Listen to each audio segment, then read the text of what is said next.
He came back from the Kokoda Trail after 2 brutal years, only to see the girl he loved standing at the edge of town, holding a baby in her arms.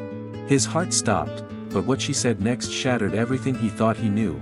After surviving the merciless jungles of Papua New Guinea and witnessing his mates fall one by one along the infamous Kokoda Trail, Corporal Jack Miller finally returned home to Glenvale, a quiet coastal town that had once felt like the center of the universe before the war tore everything apart. Through every gunshot and silent night on the battlefield, the one thing that kept him alive was Sophie, the girl with storm-gray eyes who had hugged him at the train station and whispered, "I'll wait."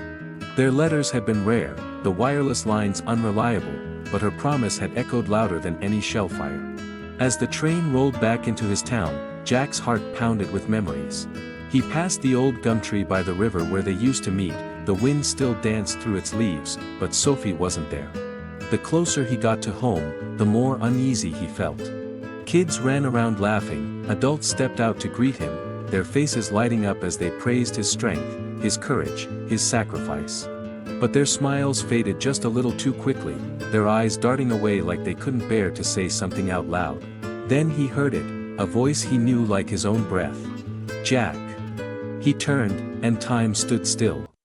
Sophie stood a few feet away, her face softer, her eyes filled with tears, and in her arms was a baby boy no older than a year, staring at Jack with wide, curious eyes.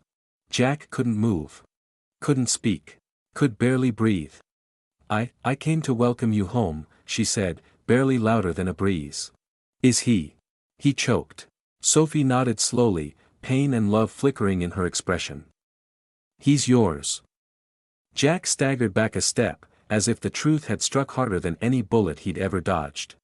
Sophie told him everything, how the night before he left, they had clung to each other like the world was ending, how she found out she was pregnant months later, how her father had burned the letters she wrote and blocked every call she tried to make.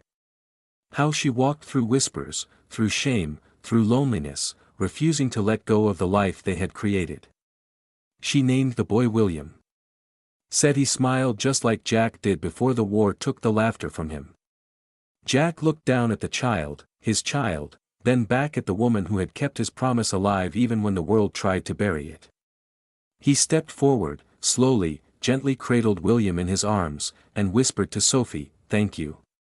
For waiting, for fighting your own war here. For giving me a reason to come home."